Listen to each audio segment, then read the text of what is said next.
बिस्मिल्लाहिर्रहमानिर्रहीम, अस्सलाम वालेकुम जी। अच्छा जी, कल हमारी ओरिएंटेशन क्लास थी, आज हम इसे बाकायदा आगाज़ करेंगे अपने लेक्चर नंबर 1 का।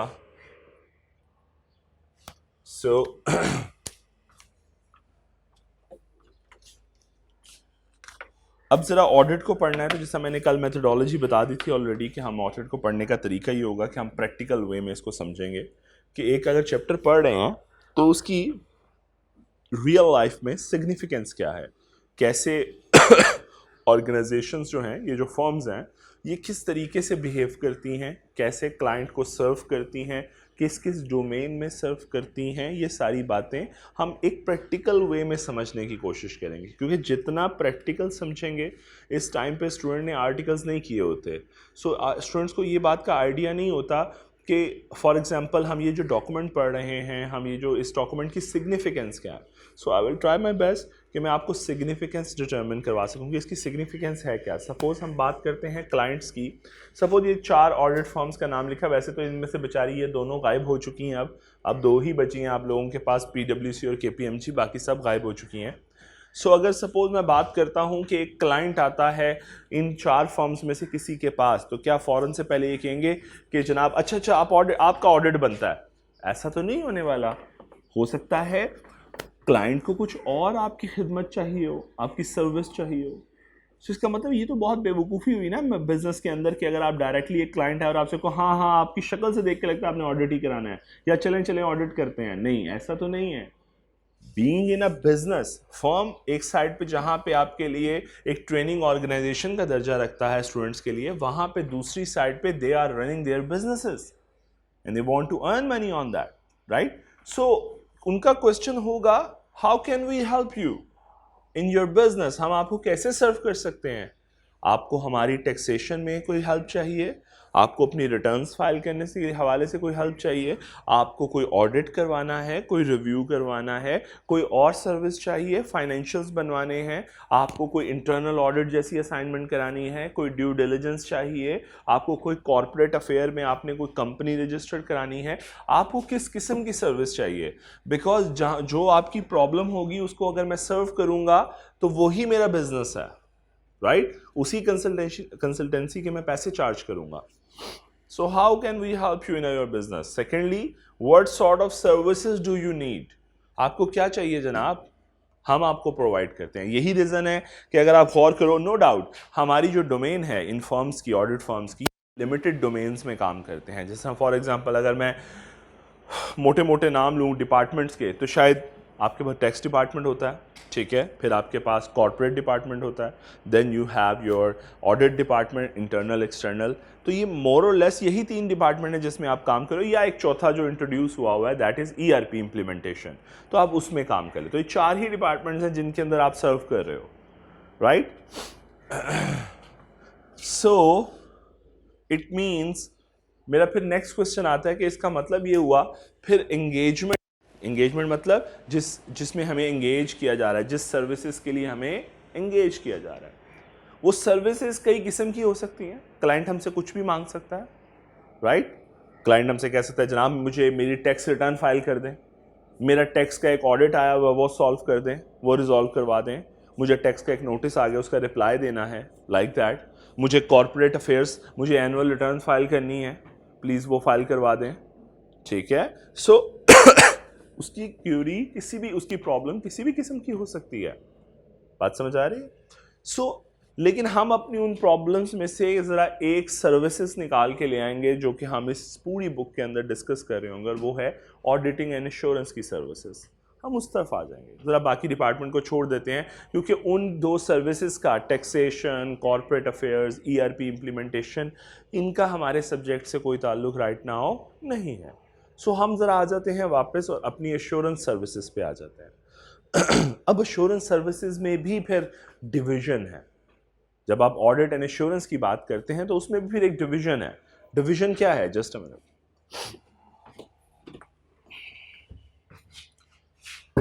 कवर हो रहा है थोड़ा और? ओके, चलें। अच्छा, उसमें भी एक डिवीजन है। डिवीजन किस किस्म की है? लाइक आप क्लाइंट को आपकी सर्विस चाहिए, क्या करवाना चाहते हैं? ऑडिट करवाना चाहते हैं। क्या हर दफ़ा ऑडिट ही ज़रूरी है? नहीं, ज़रूरी तो नहीं है। फॉर एग्जाम्पल मैं बैंक से, सपोज मैं बिजनेसमैन हूँ, मैं बैंक से एक लोन लेना चाहता हूँ, या चलें मैं अपने आप को फॉर्म ही रहने देता हूँ सारे वक्त में, आप एक बिजनेसमैन हैं, आप बैंक से लोन लेना चाहते हैं हो सकता है बैंक आपको कहे कि जनाब जाइए और ऑडिटेड फाइनेंशियल स्टेटमेंट लेकर आइए।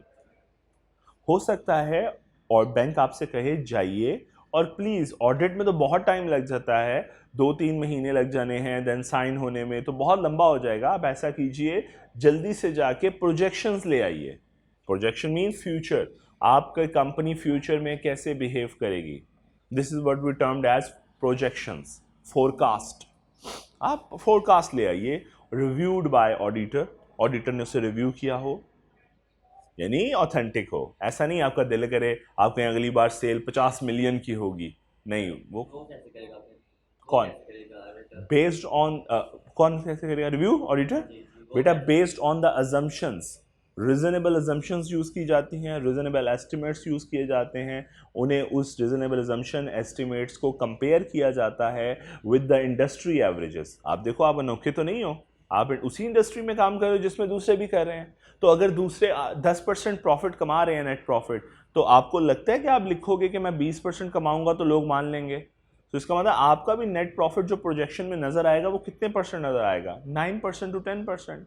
And if you are a new person in the market, if you are new entrant in the market, it mean आप 9% भी नहीं कमा रहे होगे, आप कहीं 6, 7, 8 के पास कमा रहे होगे। This is what we call reasonable judgement that are being used in the estimation.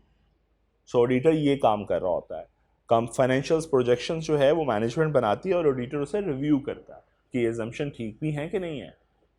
ठीक है, फॉर एग्जांपल एक पर्सन कहे कि मेरी अगले साल की जो सेल्स हैं, से मैं सेल करता हूँ 50,000 बॉटल्स, मेरी अगले साल की जो सेल्स हैं that would be 2 lakh bottles. Suppose आपको यार मार्केट का इतना बड़ा साइज ही नहीं है, इतनी बड़ी मार्केट ही नहीं है जितनी बड़ी तुम डिमांड की बात, जितनी बड़ी सप्लाई की तुम बात कर रहे हो।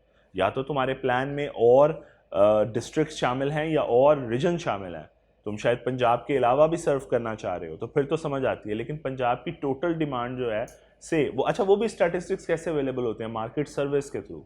पाकिस्तान में मार्केट सर्विस का रुझान जो है ना वो बहुत कम है, बड़ी कम इंपॉर्टेंस दी जाती है मार्केट सर्विस को इनफैक्ट। लेकिन अगर आप इंटरनेशनल मार्केट्स में जाके जाओ, क्योंकि I have exposure to work with international clients, so उन मार्केट में जाके जब आप काम करते हो तो आप हैरान हो जाओगे कि उनकी जो रिसर्च अदारे हैं, जो उनके रिसर्च सेंटर्स हैं, वो इतने ऑथेंटिक हैं और उनकी इतनी सिग्निफिकेंस है कि उसकी वजह से आपकी जो उनकी जो क्रेडिबिलिटी है वो इतनी स्ट्रॉन्ग है कि आप उनके विदाउट एनी डाउट आप उनकी इशू की हुई रिपोर्ट के ऊपर आप उसके ऊपर रिलाई कर सकते हो। In fact I was working on a certain assignment, so I needed actually a research report issued by, that was a department, that was actually platform IBIS World के नाम से उनका एक डिपार्टमेंट था, and that organization is charging $900 for a single report. Okay, if you want to use that statistics, you have to pay $900. No, not freely available. No, that was not freely available. यही तो खूबसूरती थी कि उन्होंने अगर research के ऊपर पैसा इन्वेस्ट किया हुआ है, so they are earning on the, उनका काम ही यही है कि वो रिसर्च करते हैं और उसके बाद उस रिपोर्ट को सिक्योर कर लेते हैं। If you need that you have to pay. So मैं सिर्फ समझाना ही चाह रहा हूँ कि उधर इतनी सिग्निफिकेंस है। पाकिस्तान में ना सर्वे की इतनी सिग्निफिकेंस नहीं है, या कोई ऐसा रिप्यूटेबल अदारा नहीं है जिसकी रिपोर्ट को आप ऑथेंटिक रिपोर्ट मान सको। यहाँ पे तो गवर्नमेंट अदारों को भी रिपोर्टों को भी ऑथेंटिक नहीं माना जाता, तो ये प्रॉब्लम चलती है। अच्छा जी, सो क्लाइंट की रिक्वायरमेंट कुछ भी हो सकती है, इट डिपेंड्स ऑन क्लाइंट किस किस्म की सर्विस चाहता है। अब ये थोड़ा सा टेक्निकल होने लगा हूं मैं विद द सब्जेक्ट। एक होती है एश्योरेंस एंगेजमेंट, ठीक है, एक मैंने, अच्छा अगली भी एश्योरेंस एंगेजमेंट है, लेकिन दोनों में फ़र्क है अगर आप गौर करो। हिस्टोरिकल फाइनेंशियल स्टेटमेंट और आगे मैंने लिखा है अदर देन ऑडिट या review of historical financial information. अब इन दोनों में फ़र्क क्या है? फ़र्क ये है, let's discuss about the historical financial. Historical का मतलब आप जब फाइनेंशियल बनाते हो, आप अक्सर देखते हो FR 1, 2 में आप फाइनेंशियल्स प्रिपेयर कर रहे होते हो, वो फाइनेंशियल, वो ट्रायल बैलेंस मिलता है और आप फाइनेंशियल बनाते हो। वो जो ट्रायल बैलेंस मिल रहा है और जिससे आप फाइनेंशियल बना रहे हो, उसका क्या मतलब है? आप फाइनेंशियल कब बना रहे होते हो?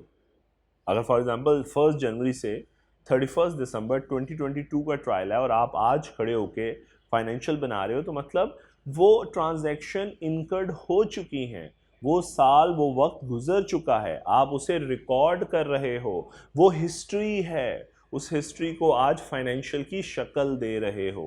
ऐसा ही होता है। यही वजह है कि जितने भी ऑडिटेड फाइनेंशियल स्टेटमेंट आपको मिलती हैं वो 2022 की मिल रही होंगी, जो कि 2023 में इशू हो रही हैं।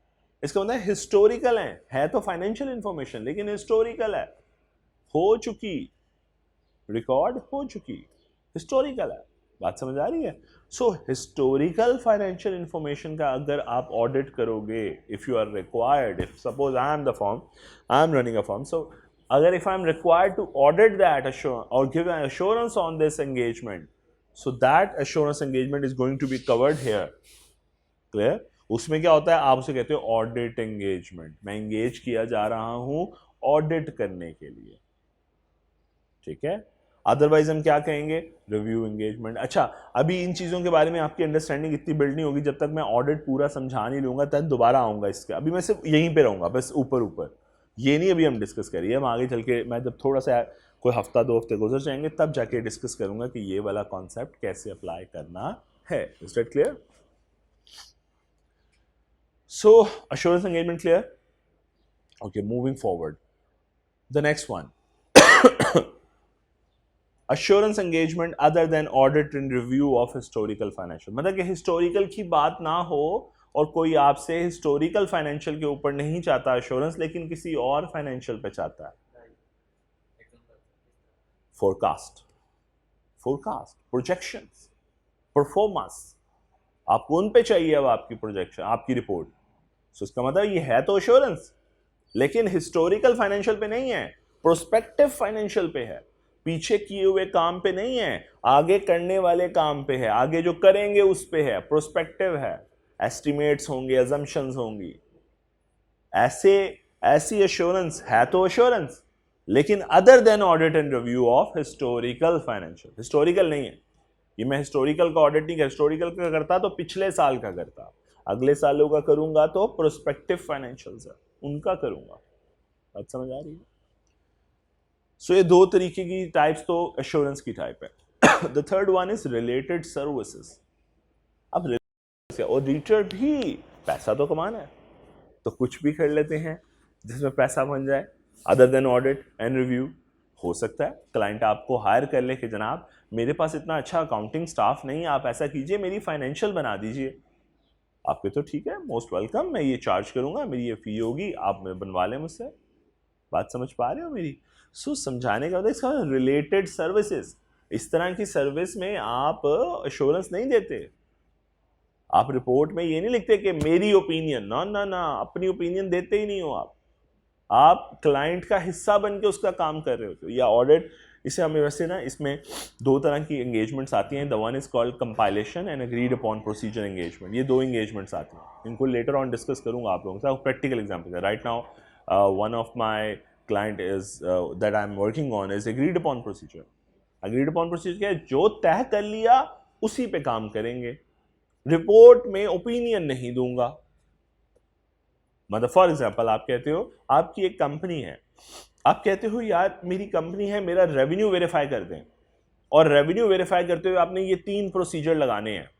मैं कहूँगा फेयर, और आपने मुझे बताना है कि अगर मेरी कोई गलती निकली, फाइंडिंग्स आपने मुझे बतानी है। मैं कहूँगा ठीक है सर, फेयर इनफ, एग्री करें मेरे साथ। वो कहेंगे सर लिख के एग्री कर लेते हैं, ये ले चीज़, ये 3 काम आपने करने हैं। 3 काम क्या हो सकते हैं? रेवेन्यू पे चेक हैं, वो डिफरेंट तरीके से लगे। आप मेरे रेवेन्यू को बैंक स्टेटमेंट से चेक कर लीजिएगा, आप मेरे रेवेन्यू को मेरी सेल्स ऑर्डर से चेक कर लीजिएगा। ये चेक्स हैं, ये मैं समझाऊंगा कैसे लगाते हैं।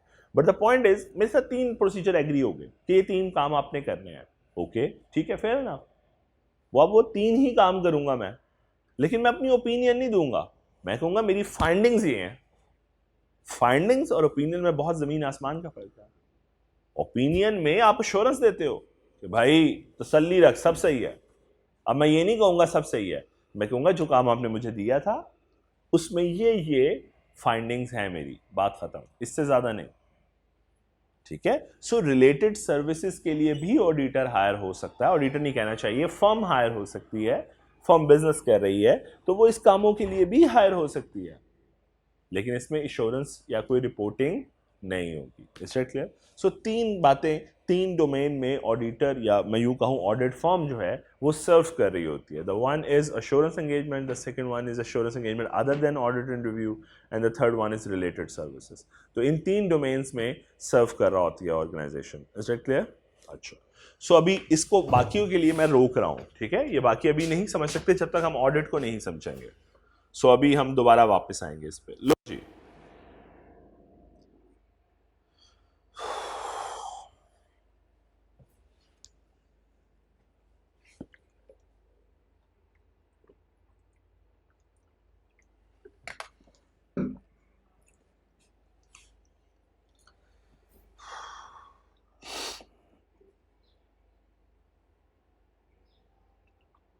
एक छोटी सी डिस्कशन, कंपनी की टाइप्स, बिजनेसेस की टाइप्स क्या हैं जो आपके पास आ सकते हैं। ये बिल्कुल नजर आने से कासिर हो गया।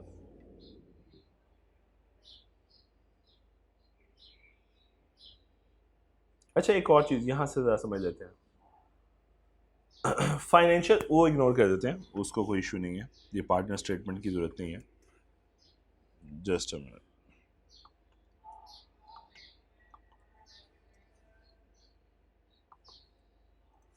ओके, फाइनेंशियल स्टेटमेंट का क्या मतलब है? ये भी बात कम लिखी हुई है, लेकिन फाइनेंशियल स्टेटमेंट का मतलब क्या है? फाइनेंशियल स्टेटमेंट का मतलब है statement of financial position, statement of comprehensive income, cash flow, changes in equity and notes. यही चीजें हैं, यही बनाना फाइनेंशियल्स कहलाता है। इसका मतलब ये हुआ बेटे, अगर मुझे एक बात बताओ, एक फाइनेंशियल्स, एक कंपनी है जो कि जिनका बिजनेस है से केमिकल का, ठीक है, वो ट्रेडिंग बिजनेस है। एक कंपनी है जो सर्विस इंडस्ट्री है, एक कंपनी है जो मैन्युफैक्चरर है। क्या तीनों की फाइनेंशियल्स एक जैसी होंगी? नहीं, कॉम्प्लेक्सिटी आ जाएगी। फॉर एग्जांपल ट्रेडिंग बिजनेस बड़ा आसान है। आपने एक चीज बाय करनी है, उसमें अपना मार्जिन रखना है, बेच देनी है। सर्विस वाले ने सर्विस प्रोवाइड करनी है, उसने अपने आवर्स को रेट के साथ मल्टीप्लाई करना है, उसने बिल कर देना है, राइट? बाकी एक्सपेंस वही सिंपल नेचर के हैं। But when we talk about a manufacturing company, उसने manufacturing cost of sale account बनाना है, बेतहाशा टेक्निकल चीज़ें वहाँ पे इन्वॉल्व होनी। इसका मतलब ये हुआ कि जो जो बिजनेस कॉम्प्लेक्स होता जाता है, तो उसके अंदर अकाउंटिंग रिक्वायरमेंट भी कॉम्प्लेक्स होती जाती है। जैसा फॉर एग्जांपल, आपकी एक छोटी सी कंपनी है, आप एम्प्लॉय के लिए कोई बेनिफिट नहीं देते। मेरी कंपनी का स्केल बढ़ा है तो मैंने रिटायरमेंट बेनिफिट इंट्रोड्यूस किए हुए हैं, अब उसकी अकाउंटिंग कॉम्प्लेक्स है। आप छोटी सी कंपनी हो, अपने फंड्स पे चल रही हो, मैं बड़ी कंपनी हूँ, मैंने लीजेस की हुई हैं, मैंने लोन्स लिए हुए हैं, सो मेरा अकाउंटिंग स्ट्रक्चर ज्यादा कॉम्प्लेक्स होगा आपकी निस्बत। बात समझ आ रही है? सो complexity of the business, in fact we can infer that thing there would be a complexity of the system, और सिस्टम कॉम्प्लेक्स है तो अकाउंटिंग रिक्वायरमेंट कॉम्प्लेक्स हो गई। देखो मुझे याद है कुछ कंपनीज ऐसी हमने ऑडिट की जिसमें लीज नाम की कोई चीज ही नहीं होती थी, और फिर कुछ ऐसी कंपनीज ऑडिट की जिनके अंदर लीज की भरमार थी कि जितनी पूरी पूरी फ्लीट शायद लीज पे होती थी। कि आपको लीज स्केड्यूल बना, IAS 17 जो भी उस टाइम पे होता था, अब तो IFRS 16 है क्या है जी, IFRS 16। सो IFRS 16 नाउ व्हाटएवर, जो भी अकाउंटिंग स्टैंडर्ड है, मैं अकाउंटिंग का उस्ताद नहीं हूँ, जो भी अकाउंटिंग स्टैंडर्ड है, इनफैक्ट उस स्टैंडर्ड की वजह से पूरी लीज की अब आपको पूरा पढ़ना पड़ता था उसको इंप्लीमेंट करने के लिए। तो इसका मतलब हुआ बिजनेस चेंज हुआ तो आपने अपनी रिक्वायरमेंट भी चेंज कर ली, आपकी अकाउंटिंग रिक्वायरमेंट चेंज हो गई, ठीक है? जिसके पास लीज कोई एसेट ही नहीं है वो काहे को लगाएगा स्टैंडर्ड, ठीक? सो अकाउंटिंग रिक्वायरमेंट कॉम्प्लेक्स हुई तो फिर तुम्हारा काम भी कॉम्प्लेक्स हो गया। अश्योरेंस देनी है तुमने तो तसल्ली देनी है यूजर को, तो वो कैसे दोगे? काम मुश्किल हो गया, मुश्किल में पड़ गया।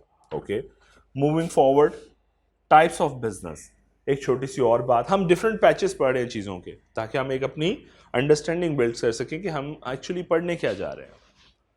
सो टाइप्स ऑफ बिजनेस, तीन बिजनेसेस की टाइप्स हैं, बड़ी सिंपल सी, सोल प्रोप्राइटर, पार्टनरशिप और कंपनी। सोल प्रोप्राइटर की बात करें तो इसको कोई मुंह नहीं लगाता, no one is concern about the sole proprietor. हाँ, फर्म वगैरह को थोड़ा मुंह लगा लिया जाता है, और ज़्यादा केस में कंपनी जो है वो सोल का नहीं, रिक्वायर्ड नहीं है। करवाना चाहो करवाओ, मर्जी है, पैसे देने हैं तुमने, करवा लो। रिक्वायर्ड नहीं है, कंपल्सरी नहीं है, कंपल्सरी नहीं है। कंपल्सरी सिर्फ और सिर्फ आपको यहां पे मिलता है, इसको ऑडिट कराना है आपने। सो पार्टनरशिप और कंपनी में फर्क क्या है? लीगल आइडेंटिटी का पहला डिफरेंस, कि इनके दरमियान लीगल आइडेंटिटी डिफरेंस है, इसकी कोई अपनी साख्त नहीं है, लीगल वैल्यू नहीं है, जबकि कंपनी की अपनी लीगल वैल्यू होती है। लीगल वैल्यू से मुराद है जिस तरह एक इंडिविजुअल अपने नाम पे एसेट बाय सेल सब कुछ कर सकता है, इसी तरह जो कंपनी है वो अपने नाम पे asset, liability, equity, income, expenses own कर सकती है। और बस इससे ज़्यादा इसकी ज़रूरत नहीं है इसमें डिस्कशन। तो ये आपकी रजिस्ट्रेशन 1932 और एक और एक्ट आ चुका है 2017 उसके मुताबिक होती है, और जो आपकी कंपनीज है वो कंपनीज एक्ट 2017 के मुताबिक रजिस्टर हो रही है।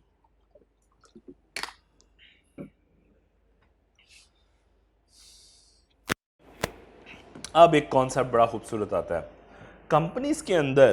बेटा जो कंपनी चलाने वाले हैं और कंपनी में पैसा लगाने वाले, ये दो लोग डिफरेंट हैं। कुछ पाकिस्तान के अंदर कुछ स्ट्रक्चर्स ऐसे हैं जिसमें आज भी ये दो लोग सेम हैं, ठीक है, जिनका पैसा है वही डायरेक्टरशिप या ऑनरशिप में भी, मैनेजमेंट में भी बैठे हुए हैं, लेकिन mostly owners are different from the management. Owner same नहीं है, मैनेजमेंट से डिफरेंट है, यानी चलाने वाले और हैं और पैसा लगाने वाले और हैं। अब सपोज मैंने पैसा लगाया हुआ और चलाने वाले लोग और हैं, तो आंखें बंद करके उन पर ट्रस्ट हो जाएगा मुझे? नहीं हो पाएगा। क्या करूं? पैसा मेरा है, चला वो रहे हैं, ठीक चला भी रहे हैं कि नहीं चला रहे, ठीक है। और अब उनको देखने के लिए कि वो ठीक काम करे कि नहीं करे, तो मेरे पास क्या बेंचमार्क है? Financial statement. मैं यही देख सकता हूं ना फाइनेंशियल से मेरी परफॉर्मेंस कैसी है। अच्छा भाई, लास्ट टाइम प्रॉफिट कितना आया था? 2 बिलियन का, इस बार कितना है? 1.5 बिलियन का। क्यों भाई जी? वो कस्टमर लॉस हो गया बला, लेकिन मुझे लग रहा है कि कहीं ना कहीं को खराबी चल रही होगी। या अगर मैं कहूं कि इस बार कितना, लास्ट टाइम कितना प्रॉफिट था? 2 बिलियन, इस बार कितना है जी? 3 बिलियन। वाओ, बट हो सकता है ये 4 हो सकता है ये 3 ना हो, गलत फाइनेंशियल स्टेटमेंट बनाई हो। क्यों? क्योंकि मैनेजमेंट बना रही है। मैनेजमेंट को क्या बीच में लालच है? उनको लालच है कि यार अच्छी परफॉर्मेंस दिखाएंगे तो अच्छा बोनस मिलेगा, बुरी परफॉर्मेंस दिखाएंगे तो बुरा परफॉर्मेंस मिलेगा। इसका मतलब ये हुआ कि मैनेजमेंट मैनिपुलेट कर सकती है फाइनेंशियल्स को, राइट। सो फाइनेंशियल स्टेटमेंट तैयार कौन करता है? Management. Owners want to ensure कि फाइनेंशियल स्टेटमेंट ठीक है भी या नहीं, कि financial statement given true and fair view है भी या नहीं। ट्रू एंड फेयर का मतलब होता है, ये टर्म है जो यूज की जाती है ऑडिटिंग स्टैंडर्ड्स की तरफ से, 700 की तरफ से, कि whether the financial statement is true and fair. So इसलिए ये लाइन लिख दिया ऐसे कि फाइनेंशियल स्टेटमेंट ठीक है भी या नहीं। तो ऑनर कहता है यार मैनेजमेंट में मुझे एतबार नहीं है कि ये जो बना रहे हैं ठीक बना रहे हैं, तो एक काम करते हैं, किसी इंडिपेंडेंट पर्सन को बुलाते हैं और उसे कहते हैं कि इसको रिव्यू कर, इसका ऑडिट कर।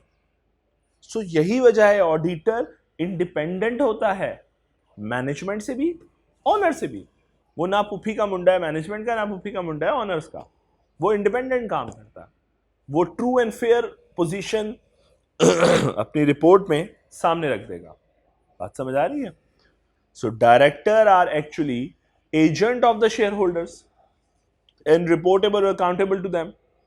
सो टेक्निकली ये डायरेक्टर मैनेजमेंट है, मैंने उनका नाम मैनेजमेंट की जगह डायरेक्टर कह दिया। सो डायरेक्टर रिपोर्टेबल है मुझे, मैं ऑनर हूं, बट मुझे एतबार नहीं है कि वो जो फाइनेंशियल बना रहे हैं वो ट्रू एंड फेयर है। ऐसा नहीं है कि मुझे उन पर शक है, ऐसा है कि मुझे ये पता नहीं है कि वो काम सही भी कर रहे हैं कि नहीं कर रहे। क्योंकि ज़रूरी नहीं फाइनेंशियल स्टेटमेंट ख़राब हो खाली इस वजह से कि अगला बंदा बेईमानी कर रहा है। ये भी तो हो सकता है ऐसा बेवकूफ़ हो, एरर्स के एरर्स कर रहा हो, ऐसी ऐसी खूबसूरत एंट्री डाल रहा हो कि लग समझ आए, ठीक है। ऐसे अजूबे भी होते हैं कंपनीज में जो ऐसी ऐसी खूबसूरत एंट्री डालते हैं कि पूरी पूरी फाइनेंशियल तबाह हो जाती हैं, ठीक है। सो हमारा काम यह है कि फिर हमारा काम यहाँ पे आता है जहाँ पे हम आते हैं ऑनर्स को तसल्ली देने के लिए। इनफैक्ट ऑनर्स को नहीं, ऑनर्स के अलावा और लोग भी हमारी फाइनेंशियल्स पे, हमारी रिपोर्ट पे ट्रस्ट करते हैं। वो इंटरनल स्टेक होल्डर भी हो सकते हैं, वो एक्सटर्नल भी हो सकते हैं। इंटरनल में कौन लोग हैं? आपके एम्प्लॉयज, आपकी मैनेजमेंट। एक्सटर्नल में कौन लोग हैं? आपका इन्वेस्टर, आपका गवर्नमेंट ऑर्गेनाइजेशन, आपका रेगुलेटर, आपका सिक्योरिटी एंड एक्सचेंज, यानी जो जिनके नाम बोलने लगा हूँ, security and exchange commission of Pakistan, आपका स्टेट बैंक ऑफ पाकिस्तान, आपका पाकिस्तान स्टॉक एक्सचेंज, ये तीनों आपके रेगुलेटर हैं। ये बड़े इंटरेस्टेड हैं कि ऑडिटर ने क्या रिपोर्ट इशू की। बात समझ आ रही है? इसका मतलब है, अगर मैं अब रिलेशनशिप को एक्सप्लेन करूं तो रिलेशनशिप कुछ ऐसा होने वाला है।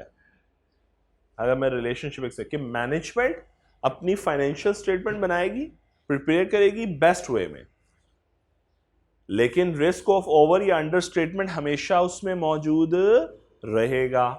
मैनेजमेंट ऑनर को प्रेजेंट लाइक दिस, मैनेजमेंट इस ऑनर को प्रेजेंट करना चाहती है। अब ऑनर की परेशानी है कि financial statement true and fair है या नहीं। अब financial statement true and fair देखने के लिए वो फर्म को हायर करती है कि अश्योरेंस कर दें, ऑडिट कर दें इस फाइनेंशियल स्टेटमेंट का जो मैनेजमेंट ने तैयार की है, मुझे इसका ऑडिट कर दें। तो एक बात और यहां पे क्लैरिफाई कर दूं कि ऑडिटर की जिम्मेदारी नहीं होती कि वो फाइनेंशियल स्टेटमेंट बनाए, ये मैनेजमेंट की रिस्पॉन्सिबिलिटी होती है। Is that clear? ये ऑडिटर की हाँ, कुछ ऑर्गेनाइजेशंस हैं जिनके साथ जब ऑडिट फर्म काम कर रही होती है तो ये छोटे मोटे काम वो उन्हें खुद कर देती है, जैसा फाइनेंशियल बना देती है। इसका मतलब ये नहीं है कि अगर ऑडिटर एक लेवरेज दे रहा है, एक फैसिलिटेशन दे रहा है टू द क्लाइंट, इसका मतलब हरगिज़ ये नहीं है कि जो फाइनेंशियल स्टेटमेंट है वो ऑडिटर की जिम्मेदारी है। इनफैक्ट वो मैनेजमेंट की जिम्मेदारी रहेगी फॉर ऑलवेज। ओके,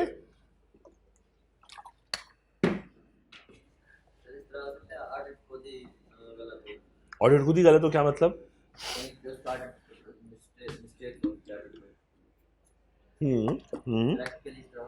हो सकता है, बिल्कुल हो सकता है, डिपेंड करता है आपने टीम कैसी भेजी है।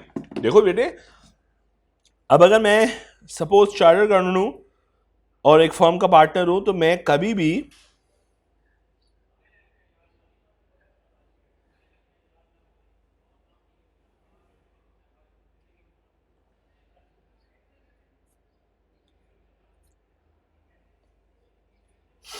अगर मैं चार्टर्ड अकाउंटेंट पार्टनर हूं तो बेटा मैं कभी भी खुद नहीं जाऊंगा ऑडिट करने, मैं कभी भी खुद नहीं जाऊंगा ऑडिट करने। ठीक है, मैं हमेशा क्या करूंगा, मैं टीम भिजवाऊंगा, और वो टीम के जो लड़के हैं वो मेरे ट्रेनीज हैं। अब वो ट्रेनीज कितना अच्छा काम करके आए और कितना अच्छा मेरे सामने प्रेजेंट कर रहे हैं, उन्होंने कुछ छुपा लिया है, तो शायद मैं वो कई दफ़ा ह्यूमन लिमिटेशन है, मैं वो डिटरमिन ना कर पाऊँ। शायद मैं ये नहीं कहता कि पकड़ा नहीं जाता, पकड़ा जाता है। आप एक ट्रेनिंग्स को पकड़ लेते हो कि भाई ये क्या क्या चीज़ें हैं, क्योंकि आपका एक्सपोजर डिफरेंट है, उनका एक्सपोजर डिफरेंट है, आपका एक्सपोजर डिफरेंट है, बट लेकिन आप पकड़ लेते हो उन्हें। बात समझ आ रही है? आप उन्हें कैच कर लेते हो। But the point is sometime yes ignore भी हो जाता है, तो गलत हो सकता है, ऑडिट हो सकता है। सो आपने ऑडिट रिपोर्ट इशू कर देनी है। Now you can see one more, बस हम ये लास्ट चार्ट देखते हैं, उसके बाद इंशाल्लाह हम यहाँ पे एक बेसिक अंडरस्टैंडिंग बिल्ट होगी, हम यहाँ पे क्लोज करेंगे। Assurance engagement. अच्छा, मैं एक चीज़ बता दूँ, शुरू के कुछ चैप्टर्स जो हैं वो मैं बहुत स्लो से पढ़ाता हूँ कि बेस बन रही है, लेकिन जब एक दफ़ा बेस बन जाएगी तो ऐसी सूरत हाल पेश आती है कि मैं जहाँ पे एक एक दिन में एक एक चैप्टर, छोटे छोटे चैप्टर जो है वो पढ़वा देता हूँ, क्योंकि उस वक्त तक बच्चा मेच्योर हो चुका होता है, उसको समझ आ जाती है कि अच्छा क्यों, क्या चीज़ के बारे में हम बात कर रहे हैं। सो अश्योरेंस एंगेजमेंट या हिस्टोरिकल फाइनेंशियल इंफॉर्मेशन। ओके, सो अश्योरेंस एंगेजमेंट जो हमने पहली टैब पढ़ी थी, हिस्टोरिकल फाइनेंशियल इंफॉर्मेशन वाली, यानी कि पिछले साल का ऑडिट करने जा रहे हैं, 2022 का ऑडिट, 2023 गुजर जाए, 2023 का ऑडिट। बात समझ आ रही है? ऐसे ऑडिट्स स्टेचुरी अश्योरेंस एंगेजमेंट कहलाते हैं। कब? जब लॉ ने, स्टेट ने, स्टेचू ने उसे कंफर्म फिक्स कर दिया हो या कंपलसरी कर दिया हो। जैसा फॉर एग्जांपल हर कंपनी ने कंपनी लॉ के अंडर अपना ऑडिट करवाना है एनुअली। अब कंपनीज बाउंड हैं, उन्हें मजबूरी में ऑडिट कराना ही कराना है, एक्सेप्ट द फ्यू एक्सेप्शंस, जिस केस में आपको ऑडिट नहीं कराना होता। ठीक है, उस केस में आपको एक्सेप्ट द एक्सेप्शंस जिसमें आपको ऑडिट नहीं कराना होता, रेस्ट केसेस में आप कंपलसरी बाउंड हो गए, आपने ऑडिट कराना है। ऐसे ऑडिट जो कि स्टेचू ने आपके ऊपर इंपोज कर दिए हों उसे कहते हैं स्टेचुरी ऑडिट। अब जिस फर्म को हायर करोगे इस ऑडिट के लिए, उसे वो अपनी इस एंगेजमेंट को, कि वो आपके साथ इस एंगेजमेंट में ऐड हो रही है, वो इसे कहेगी स्टेचुरी एश्योरेंस एंगेजमेंट। बात समझ आई? नॉन स्टेशनरी एश्योरेंस एंगेजमेंट यानी किसी कंपनी के लिए कंपलसरी नहीं है, लेकिन वो कहती है सर आप हमारा ऑडिट कर दें। जिसमें फॉर एग्जांपल अगर शेयर कैपिटल की एक लिमिटेशन है, अगर वो सपोज मैं कहता हूं से आपको ऑडिट नहीं कराना, इफ योर शेयर कैपिटल से 1 मिलियन 1 या 10 मिलियन की लिमिट है, तो मैं लेट्स टॉक अबाउट 1 मिलियन। सो आपने 1 मिलियन अगर आपका शेयर कैपिटल है, आपने ऑडिट नहीं कराना, आपके तो ओके 10 मिलियन है, सॉरी 10 मिलियन, सो आपने ऑडिट नहीं कराना, ओके जी मैं नहीं कराता, लेकिन मेरी विश है कि मैं करवाऊं। तो अब ये स्टेट ने नहीं मुझे कहा, इंपोज नहीं किया, मैं खुद कराना चाहता हूं, इसे कहते हैं नॉन स्टेचुरी एश्योरेंस एंगेजमेंट। ये फर्म के हवाले से बात लिखी गई है ना, तो फर्म देख रही है कि मुझे स्टेट ने या स्टेट के बगैर, तो उसे कहते हैं, अच्छा स्टेट वाला जो है वो मैंडेटरी या रिक्वायर्ड बाय लॉ है। ये बात समझ आई थोड़ी सी, यहीं तक हम कंक्लूड करते हैं, ये बेसिक्स हैं। अच्छा बुक जो हम फॉलो कर रहे हैं वो आसिफ साहब की बुक है, ठीक है। वॉल्यूम 1 को हम लेकर चलेंगे, वॉल्यूम 2 में से हम कोई सवाल करेंगे, बाकी वॉल्यूम 2 आपकी जिम्मेदारी रहेगी, मैं होमवर्क दिया करूंगा वॉल्यूम 2 से, लेकिन वॉल्यूम 2 हम डिटेल, क्योंकि सर ने क्या किया है, उन्होंने इसको डिवाइड कर दिया बुक को वॉल्यूम 1 और 2 में। वॉल्यूम 1 में हमारे पास टॉपिक्स हैं, डिस्कशंस हैं, देन पास्ट पेपर्स हैं, the relevant one, the latest one, जबकि वॉल्यूम 2 के अंदर सारी कंपाइलेशन है, जितने पुराने पास पेपर्स हैं, जितनी अदर बॉडीज के पास पेपर्स हैं, वो सब क्लब कर दिए गए हैं। सो इसलिए we are going to do, हम वॉल्यूम 1 को लेके चलेंगे और वॉल्यूम 2 से होमवर्क लिया करेंगे। Is that clear? सो ये हमारा तरीका वारदात होगा। सो इंशाल्लाह हम ये आगाज़ करेंगे कल यहीं से, ठीक है। एश्योरेंस एंगेजमेंट तब तक आप बुक अरेंज कर लें ताकि हम लोग इसको फर्दर कंटिन्यू कर सकें। अल्लाह ताला आप सबको संगत फरमाए।